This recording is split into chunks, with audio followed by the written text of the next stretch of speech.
Hey, what's up, everybody? Welcome back. As you know, we have a really great guest today. He is about to publish, or he has at this point, his seventh Kickstarter. We love talking comic books, so this is a good creator interview we got coming up. We got Trevor Fernandes Lenkiewicz. I probably butchered that, but he's coming on to talk a few things. So, first things first, as always, make sure you subscribe, share with a friend, all of that good stuff, help the podcast grow. And my personal sponsored unofficial beer this week is from Weldworks Brewing Company yet again. It is the pineapple upside down cake sour. It is brewed with pineapple, almonds, milk sugar, vanilla beans, and vanilla cake mix. There's just a lot going on in this beer. I don't know why I was feeling bougie today. Um, I felt like it was the vibe today. Today was like a bougie vibe. And so that's what I went with. It is from Weldworks Brewing, canned in Greeley, Colorado, which always makes me think of one of my old time favorite bands like Greeley States from back in the day. Any of my scene kids from back in the day. And this comes at 5.7%. So, Lauren, what you got? I'm drinking an Ellipsis beer. This was actually released on May the 4th, but it's not a Star Wars beer. It is a Spaceballs beer. It is Don't called understand. Great Helmet. It is a double New England and it has Mosaic and YQH 1320. So, and it's at 8.1%. I've been seeing a few more breweries these days putting hops on there that don't have legit names. So, I don't know if those are new Are strains or they just new making stuff up popularized now? strains. I mean, they're all made They're up, they're like, we all just constantly put a crossbreeding bunch. stuff. But we need some fun. I mean, I think they need to make some fun names for them. I think we also should name the yeast strains more fun names. Like outside of like Kavik, I think that's the only yeast strain I can name, and that's only because it ferments really fast. Listen, you and my wife are like the two people on earth that just love to name everything. Me, I don't like name anything. They're like, have you named this yet? Have you named that? I mean, I can't even name like my own pets or kids, let alone. Just say where your kids like just called like baby boy Roth for like the first month. No, to be fair, they were picked out well beforehand on account of the Green Arrow. Fun fact. So that's kind of how they got their names. But yeah, interesting. I do agree that I feel like we're just making stuff up now because it's why not? You can do so many I different mean, cool all words things. are And made up. that's true. That is true. And speaking of words that are made up on a page in a print, we have Trevor here tonight, a fantastic comic book creator, here to talk about some things that he's done. So, Trevor, welcome to the show. What are you drinking tonight? Hey, thank you so much for having me, Matt and Lauren. It's a pleasure. I am sacrilegiously to say, I guess, not the biggest beer guy, but I am a bourbon guy. So I have a little Four Roses single barrel. Percentage wise, we're cooking at 49% alcohol. I So was gonna kick our Listen, percentage.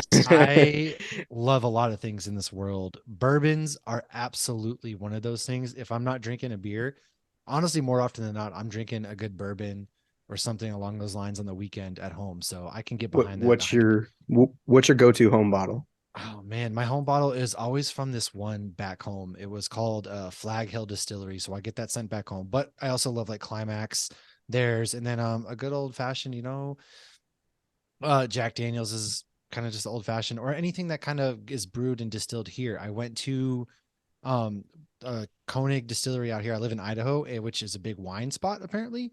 And so I went Mhm. and I've been picking up some of their bottles of their Seven Devils, their straight rye whiskeys and things this weekend. So I've been kind of sipping on some local stuff, things like that, just because I'm going to be moving soon and I love trying new things. Like obviously I go back to the old reliables. Yeah, man. If I go to a new area that has something local right there, that's one of my favorite things to grab. And then Good big tequila mentality. guy, so I do love tequila. And then Terramana, honestly, and Casamigos are like my two tequila go tos. You like Hollywood tequila. Yeah, yeah, I Hollywood do. tequila. I do. Look, I'm Hey, yeah. See, I only you, like the liquor in a barrel surrounding my beer. Like I like mm, bourbon barrel aged beers. I think are phenomenal. mm. But I Have think you it'd ever be had a dangerous when you get into Have you ever bourbon. had a bourbon aged coffee? No, Oh, it's I've so had good. bourbon aged maple syrup. Now that's good Mm. because Dude, I'm also. You you really can age pretty could. much anything in a bourbon barrel, man. Like some of my favorite there's this great coffee I had in New York City when I was back there in October. And it was like a bourbon barrel aged coffee and it was freaking lovely. I also love bourbons that Sounds are aged delicious. in dark rum casks. Oh yeah. They're Mm. really, really pleasant. Like I think it's Angel's Envy. Their dark rye is finished in a rum cask, and it's lovely. It's so That's good. that sounds really good. Yeah, I love aging things. Coffee. I haven't tried. I'm a big coffee person too. I love different kinds of coffees and things. So I've never tried a bourbon. That's going to be on my list. I'm probably going to go buy some, like hit up Dude. Google or something and be like, hey, what can I get sent to me? That sounds pretty good. So solid. Hell yeah, man. Where are you moving to? I'll be going to Norfolk, Virginia. Oh, So I'm nice. hoping as I go through Kentucky, maybe we hit up the bourbon trail as I drive through Kentucky from this side of the country. Got to make a road trip. You got to make it worthwhile when you go through these places. I've thought about it. I've thought about something like that where next year I was thinking about taking the Helix project to direct market just to see how that would go and kind of dabble my feet. And Diamond is desperate for new accounts after losing the big two. So, I thought about once we dropped that first issue in the DM, I was thinking about doing like a signing tour, mostly as a work excuse to go drive down to the Bourbon Trail. They're all tax write-offs, man. You gotta have fun I with don't know. it. I don't know if that makes me a pragmatic business person or an alcoholic, but either way, I'm kind of down. Look, the way we feel it, because we Could be always both. on They're our not mutually business, exclusive. yeah, our business ventures, going to Comic-Cons and things like that. We plan our vacations and things around, hey, what breweries they got? Have we been here? Have we tried this stuff? So, Now, that's just smart thinking. I actually saw that you were at MegaCon recently. So Mhm. I live in Orlando, so I was at MegaCon. Did you try any of the beers? Because they were all barrel-aged beers. No, I'm MegaCon, man. That show, it's so busy and so Yeah, it businessy. was a bit of Like, a shit show on Saturday. yeah. Oh my God. If my handler didn't have a different cell company than I did, I would have been screwed. Like, there's no internet connection in that building, and even if you have service, like visually speaking, on your drop down menu, it's just not functional sometimes. Yeah. And that was tough. But what I was getting at was that show's so busy. I'm really only drinking if it's like am I having like a dinner with, like, is it a business thing? Mm. Although I did have a Wagyu burger for the first time in Orlando. That was great. I don't even know what that is. It's made with like Japanese Wagyu beef that's part of like the blend. And it's, Mm. as a steak, I think one of the most coveted beefs on the face of the It is. planet. It's very expensive. Yeah, and so I was like, well, I make comics, so I can't afford to have a Wagyu steak, but I can give a Wagyu burger a shot, and that was really, really good. Nice. I probably don't know because I don't eat beef. I thought maybe it was something exclusive to Orlando that I had just been missing out on. I mean, you have No, been, but I you know what? Since you live in Orlando, honestly, after we record, I would love to get some of your favorite spots because I feel like I never get solid recommendations in Orlando. It's Just always get like very, thirsty. yeah, and I hate the Yeah. touristy stuff. Like, the best part about doing all these conventions is talking to locals and asking, like, where do I go to get like the hole in the wall, like mom and pop food? You know what I mean? Like, Yeah. some of my favorite places in New York are like little like halal spots that are in these tiny, tiny, tiny corners or in a food truck, and they come recommended by everybody, and everything is served to you either in styrofoam or in aluminum, but it's just going to be like the most flavorful thing you've had all month for like $10. Like, Right. that's what I'm looking for, because then it's all in the food. Like, the presentation's irrelevant because it's all in the food. Oh, So yeah. I will have to get your recommendations for spots to go to in Orlando. I can definitely do that. I can definitely point you in the right direction of beer too. Even though I know you're a bourbon drinker, but I trying got to you on the think. other I things. I Don't worry. I can got you on the good bourbons, and then in New England, I'm from Boston originally, so I can get you do some springs the to go good things to. up there too. But Dude, I was just in Boston for Wicked Comic Con, actually. oh, were you? I missed you by like a week then because I was there the week prior, back home visiting family, and yeah, I literally left like that week before. So it's too funny. Rough show. They Uh they didn't have any. The killer was, so they moved venues apparently. I didn't do it the year before, and there was no signage for the show on the exterior of the venue, and it's on Boylston Street in well, that's what I was Boston. saying. It's at the convention center where they host FanX in that same general area usually, which is very interesting. So I don't know Yeah, why it parking was was. awful. Oh yeah, no, parking in Boston's awful. Like 100% never drive into Boston. Always public transportation. Trust me. I'll take you up on that next time. Oh, actually, I don't even think I would do that show next time, because Yeah. you could be walking outside. There was no signage for the convention, and therefore, like, it had an okay turnout, given that the people that were going were all the people that were coming into that weekend interested, but you weren't going to get any last minute walk-in traffic, and that was the killer. I mean, Right. they had some great comics guest guys that I don't really get to see at a lot of shows, like Azzarello, and Eduardo Riso, but boy, oh boy, did they really drop the bag on that one. Yeah. So shout out to you, Wicked Oh Comic Con yeah. of Boston. Is it really Well, called Wicked yeah, it Common? was WickedCon, Mhm. yep, That's so and this funny. past April, and then they do the Fan X because Fan Expo does all theirs, so they're doing the Fan Expo with all the bigger guests. That's usually the bigger one, of course, because it's got your Hayden Christensen's, like your big A-list actors. Which I Mhm. wish, I'm gonna cut this out, so I don't mind saying it, but I wish they would focus more on comic creators with Fan X, which I feel like is something they haven't really done. Like when we did Fan X out in Salt Lake last year, Mhm. wasn't a lot of comic creators. Seattle, surprisingly, they actually focused on it there. We had, Mhm. Jackson Lansing, a lot of other those big time creators, but yeah, for the most part, Like for whatever MegaCon did reason, pretty good this year. MegaCon, I feel like always does pretty good, but MegaCon just has like there's like an insane scale where they just have a lot of everything.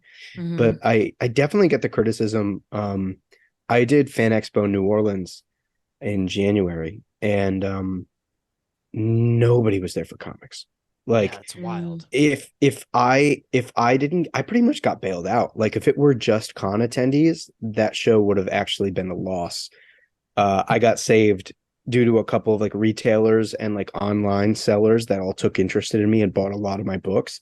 But if it Oh, wasn't for them, that show would have been like totally in the red because everybody and their Wow. mom was there to meet I forget the name of his character, but he got really viral for playing a Master of Puppets cover on Stranger Things. oh Um yeah, Oh, yeah, yeah, yeah. I it forget was his it was like actual Kid his like, Eddie. yeah, Eddie yeah. Munson. Yeah. It was his first US appearance, and so everybody and their moms was there for him. Cool. And then they walked past me, they're like, "Oh, what do you do?" And you explain it to them. It's like, "Oh, are you with like a Marvel or DC?" It's like, "No, I'm independent. Like I don't answer to a corporation."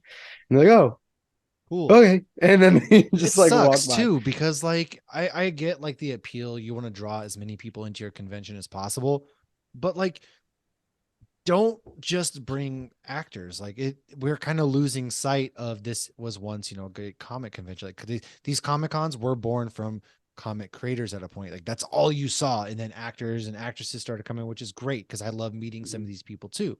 But let's also continue to give love, and then also it kind of sucks like people just think that there's two big companies out there when there's so much great work being done in the comic book industry period. That's just like, Mhm. just because it's not Marvel or DC doesn't mean it's not a good story. Honestly, most of the comics that we've read in doing through We've had a this, lot of phenomenal Kickstarter comics, a hundred including percent the one we're about to talk about in a minute, your Area 51, the Helix Project. yes. I read that today. So that's a 6 issue sci-fi thriller.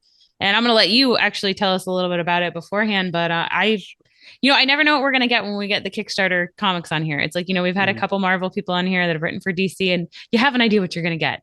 So, and for the most part, we've been pleasantly surprised, and I really, really like this one.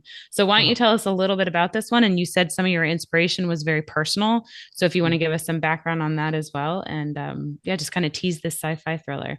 For sure, for sure. Thank you for the kind words, by the way. That really means a lot. This was my first comic book series ever. I went to school for molecular biology, and now I make Wow. comic books. So it was a huge shift in identity for me. And so logically, the first choice was to write this book about identity. And it's a 6 issue sci-fi thriller, as Lauren said, about a half extraterrestrial boy who's driven into the jaw of a Cold War genetics conspiracy project deep beneath Area 51 in order to solve the mystery, or to uncover the truth, I should say, surrounding his father's murder. And ultimately, he is forced to face a twisted ghost from his past that challenges everything he knows about himself and what it means to be human. At the end of the day, yes, it's a cool sci-fi story, shape-shifting aliens, government conspiracy, but at its core, it is deeply personal. It's a story about identity and reconciling that with memory and with loss. They're very human themes that I think anybody can relate to, and it might be on a different angle. But for me, I was writing that story because I thought I knew where my life was going. As a young guy going to school, seems like a safe career. It was certainly a socially favorable career, right? It sounds complicated.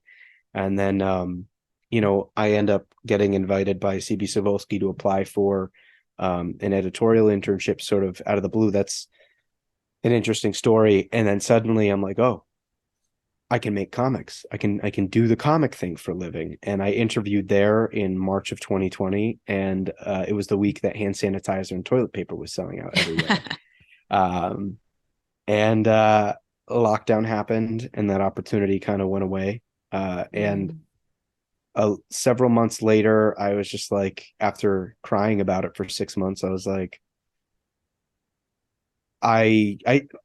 you don't know how much you want something until it's gone.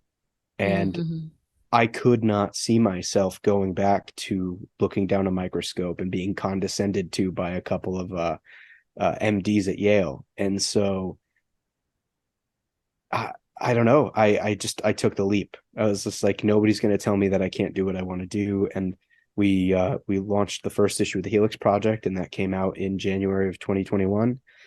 And from that point on, it was like, if I'm going to do this, I'm going to do it right. And yeah.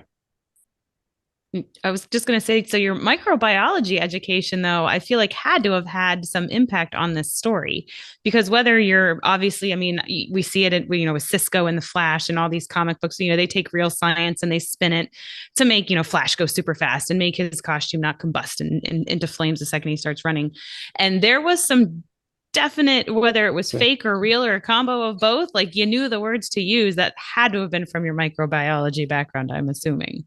Yeah. So my focus was actually molecular genetics, although the degree was in molecular and cellular biology. And so, when I went to write, the first piece of advice I was told by anybody that I admire was write what you know. And so I had spent a small fortune learning about cells and protein pathways, and it made a lot of sense, right? Because I told that story in a time where I had no idea.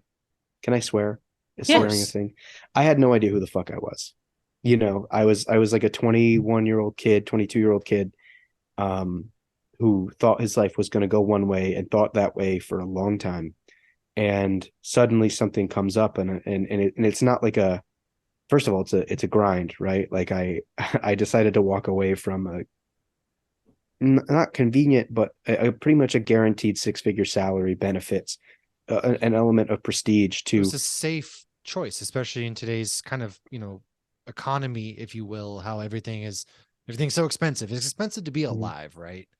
If it makes you feel better, I'm a licensed attorney who writes articles for Disney as like a freelance writer. So, dude, but it's just like it speaks to the point that, like, if you have a good enough head on your shoulders, you can make a living doing what you want to do. And it was not favorable from the outside for most people. And in the beginning, it's a slog, right? You're begging people to read the material. And there is also the perception that, like, when people start making comics, they might not be the most professional right out the gate. And for me, I really, really wanted to push against that. I told myself, if I didn't think I was capable of producing something that could compete on a craft level with anything you buy on a shelf, then there's no point in doing it for me. And we ironed something out that I think grew and changed and evolved as I did along the way. The writer that I was by issue 6, was dramatically better than the writer I was at issue 1. And I think that also plays to my education a little bit, because I was taught to think like a scientist. I was taught to be dissective and break things down into their constituent parts.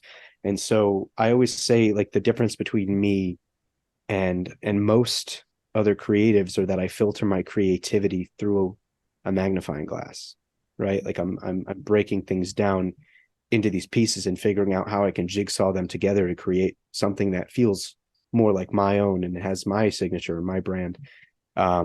And that's kind of where that story came from. Like I told a story about a boy that ultimately had to figure out who he was in the face of a world that not only was telling him who to be and how to be it, but didn't want him there. And that all kind of stemmed from that insecurity for myself, and that major sort of tipping point that came with that job offer and with the pandemic in my early 20s. No, I mean, obviously, with any comic book writer today, whether you're writing for Marvel, DC, Image, or Kickstarter, we see pieces from all these other comic book stories, from Jack Kirby to Stan Lee to, even people today.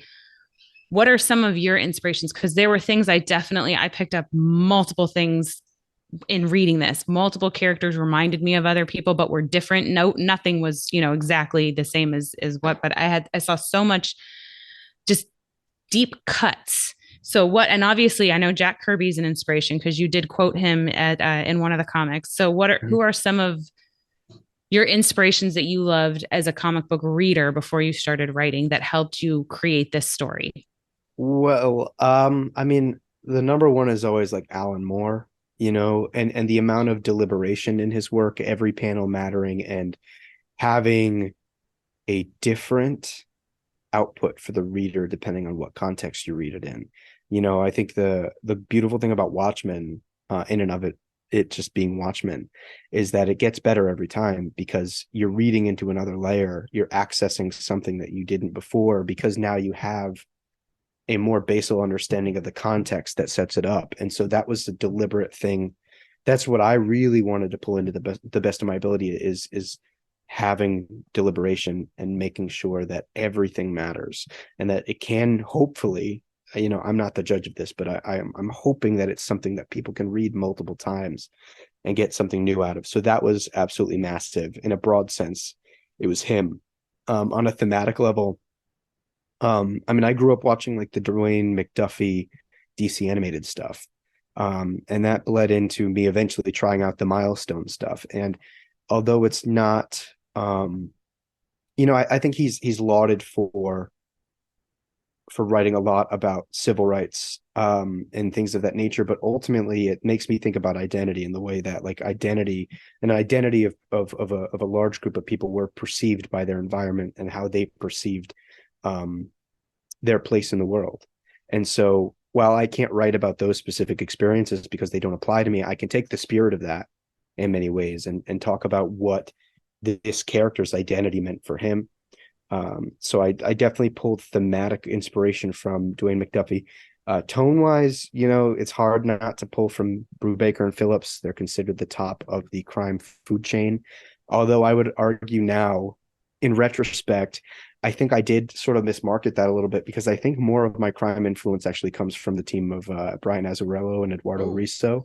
Yeah. The more that I think about it, because Brubaker does a lot of the stoic hero, and I don't think I have that in me to do the stoic hero. Like I want a really emotionally damaged character that I can really play with and grow along with. And so I think Azzarello kind of captures that a little bit more for me. And also, to be fair, like his Batman Broken City was like very quintessential reading for me when I first got into comics. And I reread that the other day, or realistically like a month and a half ago for another interview where we talked about the comics that influenced us.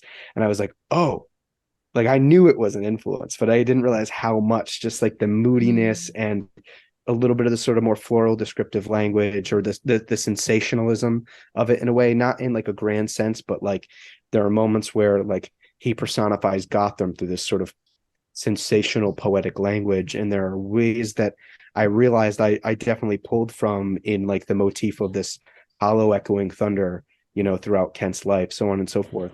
So I didn't give them enough credit back when I was crowdfunding these books, but they were definitely a big influence. Well, and I will say, because obviously I don't want to ruin anything, I would just want to tease it.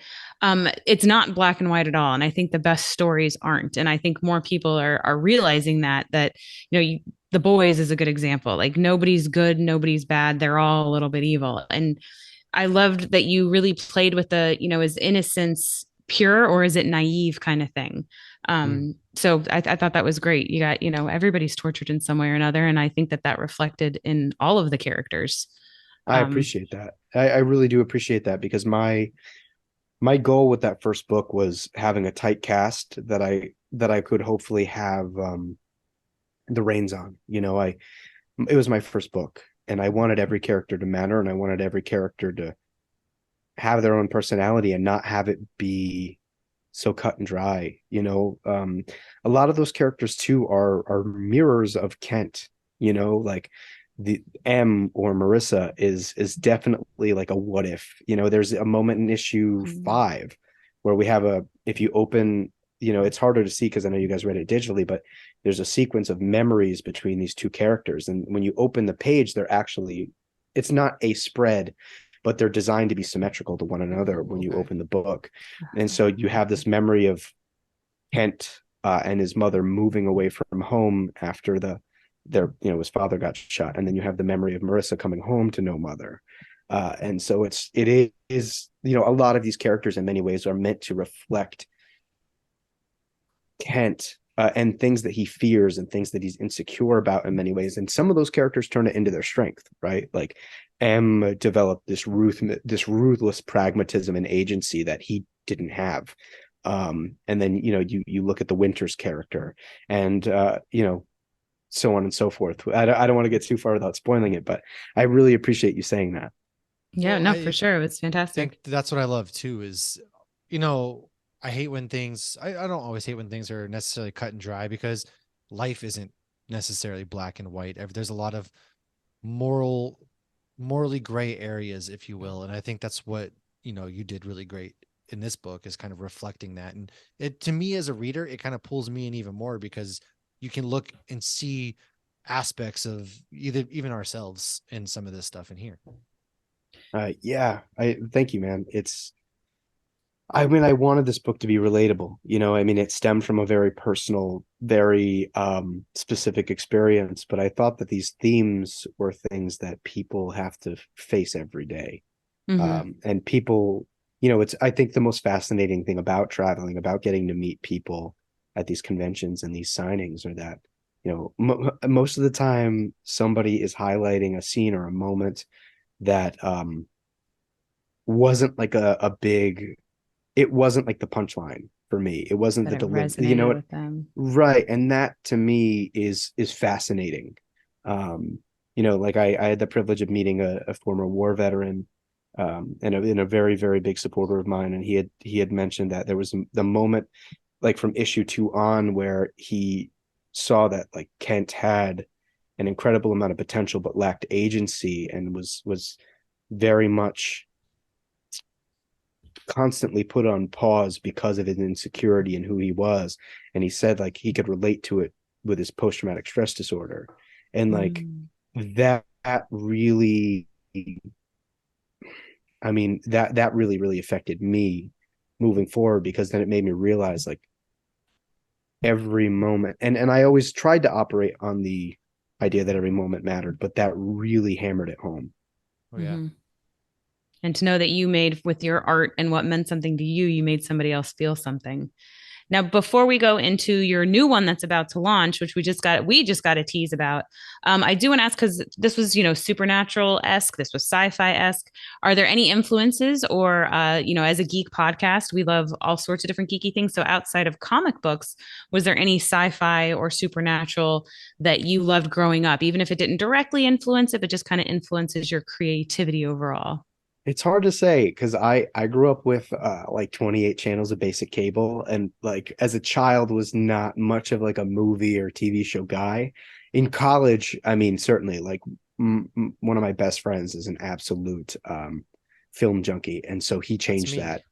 Yeah, he honestly probably changed my life, because now I have a taste now because I've been exposed to so much more. But it's weird. Like I said, the influences for me in that story were largely thematic and technical. I've heard a lot over the course of the last 2 years, people making comparisons to X-Files, which I haven't seen. Like I said, I didn't really have much for cable. But I'm sure at some point I will sit down and see what all of the comparisons are about. But I have the unfortunately like the most non-answer possible in that. No, that's okay. Yeah, there's a lot of alien stories and whatnot too. You mentioned Watchmen, obviously, Dr. Manhattan, and there's a lot of. There's so many aliens now. years ago, the mainstream was just Spider-Man, and the only alien we knew was Superman. But yeah, now we know many aliens, so you don't need to have another response. That's perfect. I guess a part of it was, if I'm honest too, when I think about it, I remember around that time I was very frustrated with DC, and it was like, I really want a good Martian Manhunter book. Like, why don't we have a good Martian Manhunter title that explores his ability as this very mutable shapeshifter? Like a big And I would influence. love to have a good backstory of his too. Like, give him the full attention he And deserves. there's a moment too in Darwin Cook's New Frontier where you have these like interstitial cuts to Martian Manhunter in front of the TV, like learning about human culture through the lens of like American Yes. television, and he's shape-shifting into all of these iconic Oh, that's these awesome. iconic characters and these, it's, and I found that fascinating because I thought that there were a lot of like psychological and emotional implications of this character who feels like they have to be mutable in order to survive. And I didn't quite take that theme literally and convert it over, but it got me thinking about the thematic complications of a character who could shapeshift at any moment, and why would they want to do that. And then I also got to put another spin on it, because not only does this character not not only does this character feel like he can't be himself, but he hates what he is.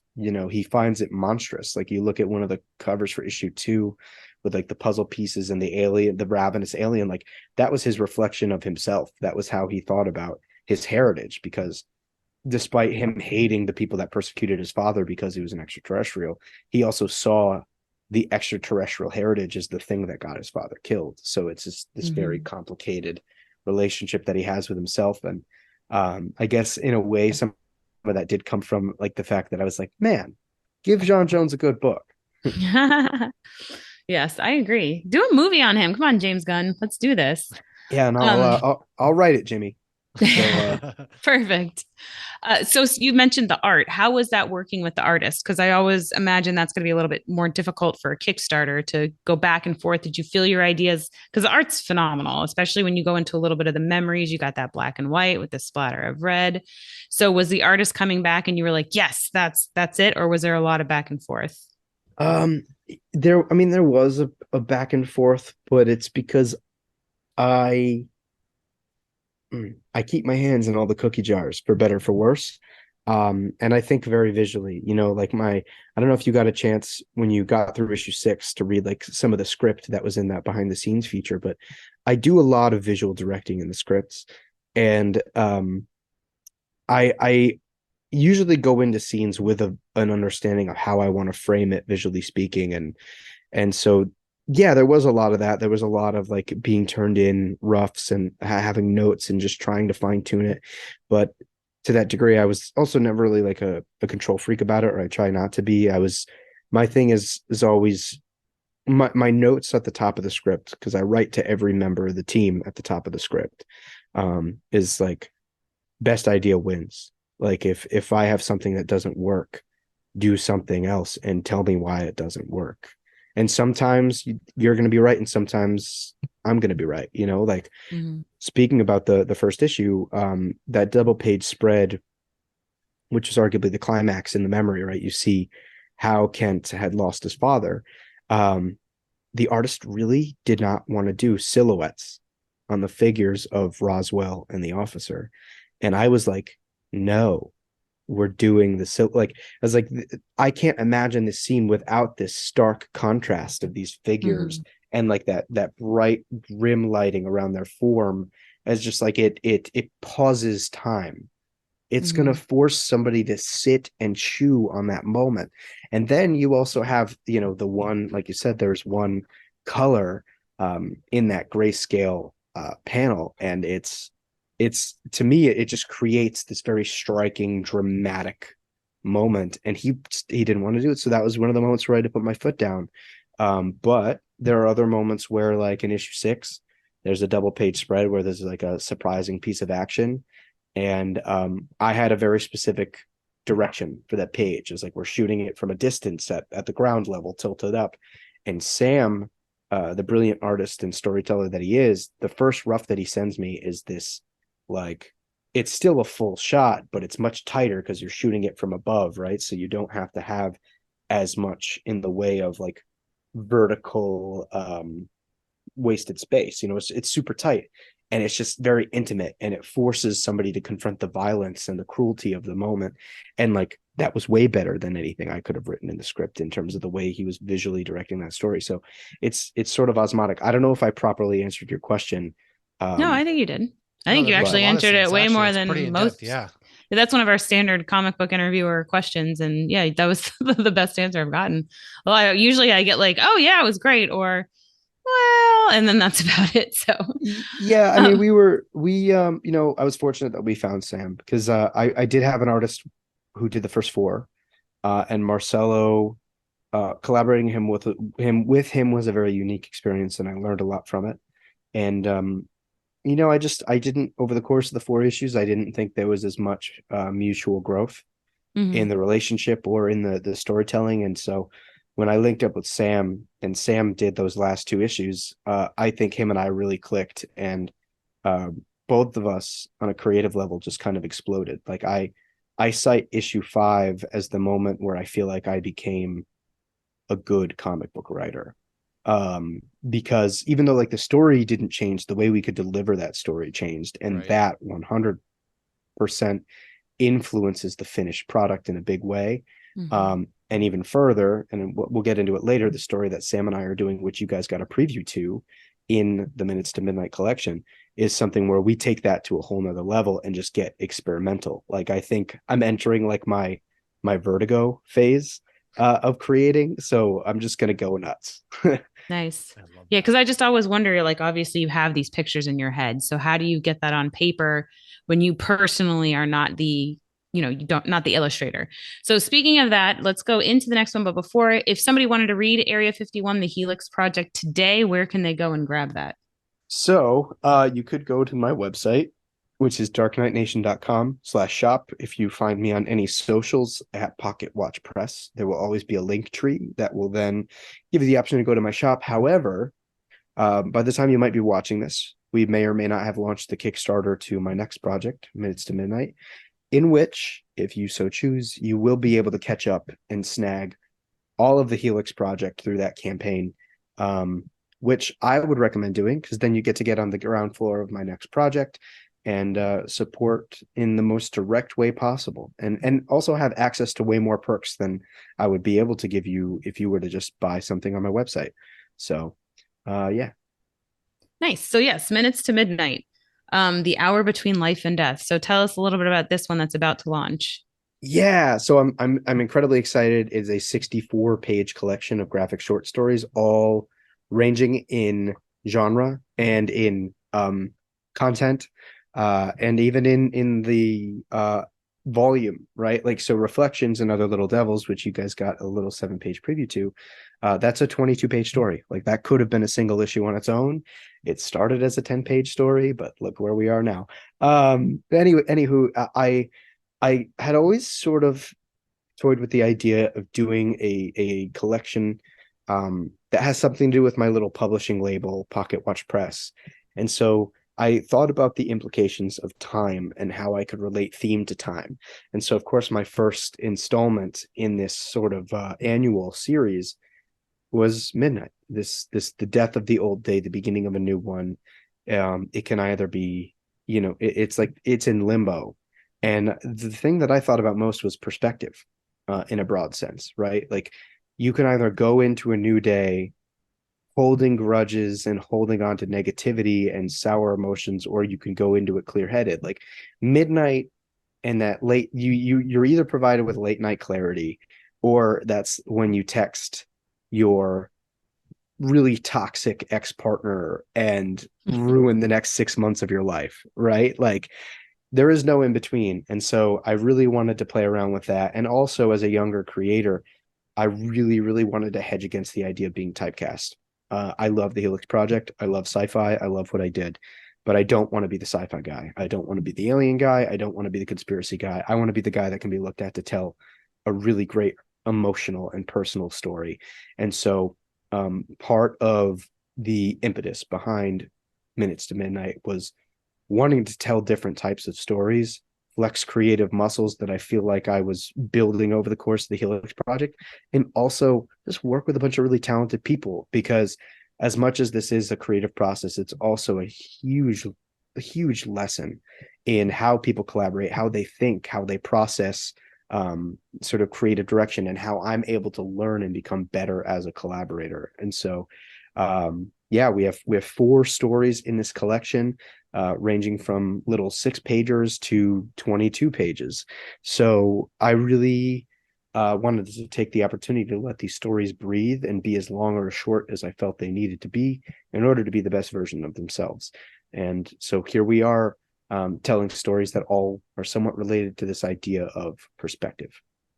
So are these, because you're going to have different short stories, are they going to have any Easter eggs with each other? Is there going to be any connection? Or are they all going to be completely different short stories? So for now, they're all completely different. There is one short story in there that I plan on making syndicated throughout the next couple of these collections that I do, and so that may change.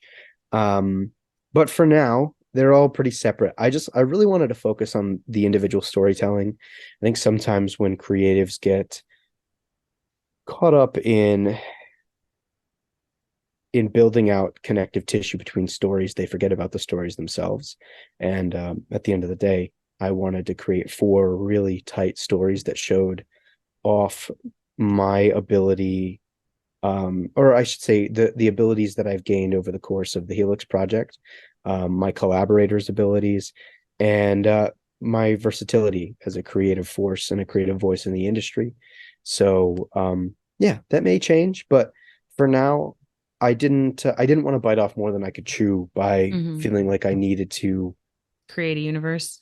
Right. Yeah. And I think a lot of indie guys get really caught up in that, and they lose their stories, quite frankly. Like, I respectfully to them, I actually sometimes get a little annoyed when I see like a big like if I see a Kickstarter and the first thing it mentions in that little subtitle is like a new universe is born. And I'm like, that's great, but like how, like, I don't care about the universe if I don't care about the story and the characters in those stories.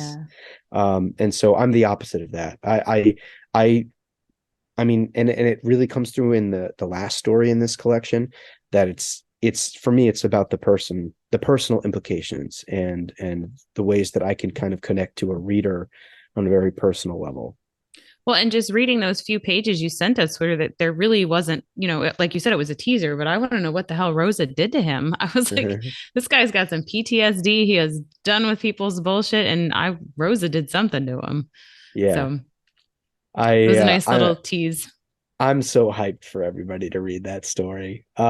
Sam is absolutely knocking it out of the park. Like I said, that story is really, really, it speaks the most of the notion that I was bringing up early about being experimental and playing with the reading experience and the design of the page. There's a little thing that I'll tell people to kind of look for as they read it, is that there's this idea that you have as this character is solving this crime that takes place in my hometown, by the way. I noticed that.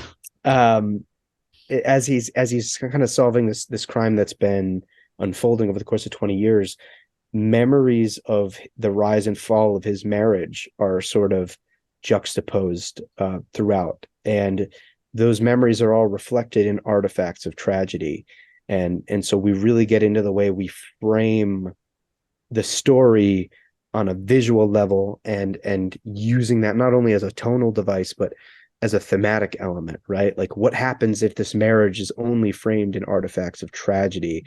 Well, then that speaks to the marriage. It speaks to the relationship that spawns out of the marriage for those 2 characters, and somehow relates it to this suicide that this detective is solving. And so, yeah, we like I said, the only way I can possibly describe it is we went nuts and took a big swing. And now, will all these stories, if somebody invests in the Kickstarter, can you invest in individual ones, or are you investing in the whole collection of the short stories? It's the whole thing. It's Okay. 64 pages. It's toothsome. I think, most people will enjoy at least 3 out of 4 of them at a time. I tried to kind of attack it from different angles. I mean, there's even like one of the stories in there I would even be comfortable handing to a child. Now that story will evolve and probably become a little bit darker as that character comes of age, because that is the syndicated story. But yeah, it's kind of it's all or nothing, but it also enables me to give a lot of bang for your buck on Kickstarter, where people are charging $20 for a 20 to 24 page floppy. I'm giving you a 64 page book for that same price. And so yeah, and I also think, not that I can tell people what they should read or how they should read it, but I think it's cool because it gives people maybe the opportunity to come in because they're interested in one of those genres or one of those styles of stories, or maybe two of them, and hopefully, yeah, hopefully get them exposed to something else. Because I find that like the way that I access stories have totally changed the more open-minded I've become. There's a point in my life where I would have told you that I liked a specific style of storytelling or a specific angle, and now I don't really care what it is, as long as it's got great characters Good that have, story, yeah. and that ultimately have to face an obstacle that challenges who they are deeply as a person, beyond just a physical conflict. 100%. And when is this one dropping? So this drops Monday, May 22nd. So it's probably around the time that this interview goes live. And we've got a lot of really cool rewards. Some backers actually from the Helix project were able to get drawn in to this project. So we have a lot of cool opportunities like that. Nice. Along with, some early bird discounts for people that get in the first couple days. You can get the books at a discounted price, bundles. One of the things we do are like comic art prints. And actually one of the things that I just got in today is a cool like foil print of one of the sort of raw pages from yeah. Reflections. Nice. And so I don't sell these outside of Kickstarters. So it's like a lot of perks like that to get people in on the ground floor. Do you have any Comic Cons you're coming up that you'll be at? Oh boy, so many. So I'll be at Heroes Con in Charlotte in June. Oh, I'll rad. be at Terrificon in Connecticut in July. In August, I think I'll be at Fan Expo Canada. September, I have Baltimore Comic Con and then the Memphis Comic Expo. And then October, I'll be in New York. And then November, I'll be at Thought Bubble in the UK. Damn, you're Wow. busy. That's Yeah, awesome. Yeah, believe it or not, I just came back. I did so for early April into basically the end of the month, I had done 3 shows in 5 weeks. So it was Wow. It's gotta be MegaCon, exhausting. Wicked, and then I did the Calgary Expo out in Oh, Western Canada. we had a friend who just did the Calgary Expo, Lori with the ASAP Imagination. She was up there doing her stuff. That's cool. It's funny that like people we know were so close, and then even you and Lauren were at the Yeah, I same know. When I event. saw the MegaCon 2023 picture, I was like, oh crap, we should have done this interview a few months ago. Yeah, Yeah, but hey, we're here now. Now we know for There next you year, go. that's right? true. Yeah, I Well, will. Don't see why I wouldn't be at MegaCon next time. I think MegaCon it's first next weekend in year. February. I'll be at the Raleigh Comic Con, Richmond Comic Con, and Washington DC cons next year. So those are 3 that I know for sure that I'll be at. And I'm yeah, definitely looking at potentially doing the Galaxy Con down there. So hopefully we'll be able to meet up if that's the case. we definitely will, because I'll be living an hour away from the Richmond one, and then my in-laws live in Raleigh for the Galaxy Con, down there, and so I will make it a point to get out there so we can link up and hopefully have a good glass of bourbon together. Listen, I'm down. I'm down. Some fancy beef, which I already forgot the name. It's God. okay. The bourbon is what mattered the most. Exactly. And we really appreciate you taking the time out to come and hang out with us and sharing the inspirations behind your work, talking to how you got into it. I mean, for somebody who's relatively new to the game, you wouldn't know it by reading these No, stories not at all. and No, thank diving you. in, and the way that you've just taken to it. Some people have natural talent, and without a doubt, like we're no experts by any means, but we've done No. this enough, and we've talked to enough, and we've read enough comic books that it's just like you can tell when somebody has the natural talent, and it's definitely there with you. And I can't wait to read more of what you have coming out, without a doubt.